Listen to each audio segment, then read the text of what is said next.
குவைத்தில் உள்ள வங்கியில் சுமார் 700 கோடி மோசடி செய்த இந்தியர்கள். இந்த செய்தியை பற்றி பார்க்க போகிறோம். அடுத்த குவைத்தில் நேற்று நடந்த சாலை விபத்தில் 2 பேர் பலி, 5 பேர் படுகாயம். அடுத்த சீனாவில் இருந்து கொண்டு வரப்பட்ட லட்சக்கணக்கான போதை மாத்திரைகள் பறிமுதல். இதுபோல குவைத்தின் முக்கிய செய்திகளை பார்க்க போகிறோம். சேனலை சப்ஸ்கிரைப் பண்ணிட்டு கண்டினியூ பாருங்க.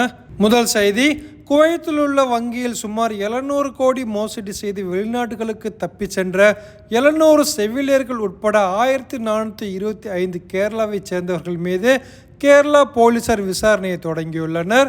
இது தொடர்பாக கடந்த நவம்பர் 5ஆம் தேதி இந்தியாவில் கேரளா மாநிலம் கோட்டயம் மற்றும் எர்ணாகுளம் மாவட்டங்களில் சுமார் 10 பேர் மீது வழக்குகள் பதிவு செய்யப்பட்டுள்ளதாக இந்திய ஊடகங்கள் தெரிவிக்கின்றன.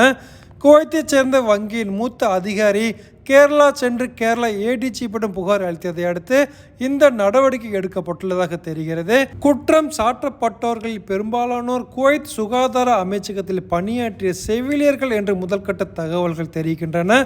அவர்கள் குவைத்தில் பணிபுரியும் போது வங்கியிலிருந்து சுமார் 35,000 முதல் 45,000 குவைத் தினாரை கடன் தொகைகளாக பெற்று பின்னர் கடனை திருப்பி செலுத்தாமல் அமெரிக்கா, இங்கிலாந்து மற்றும் கனடா போன்ற வெளிநாடுகளுக்கு தப்பி சென்றுள்ளனர். கடனை திருப்பி செலுத்தாதவர்களின் கேரளா முகவரி உள்ளிட்ட விவரங்களை குவைத் வங்கி கேரளா காவல்துறையிடம் பகிர்ந்துள்ளதால் இந்த வழக்குகள் பதிவு செய்யப்பட்டுள்ளதாக செய்திகள் வெளியாகியுள்ளது.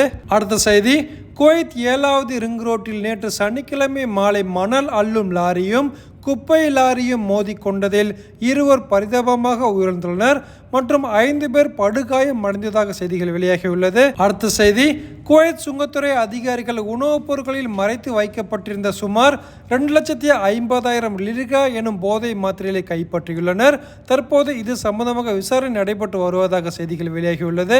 இதுபோல குவைத்தின் முக்கிய செய்திகளை தெரிஞ்சுக்கொள்ளும் சேனலை சப்ஸ்கிரைப் பண்ணி வச்சுக்கோங்க. மீண்டும் அடுத்த வீடியோவில் சந்திப்போம். நன்றி.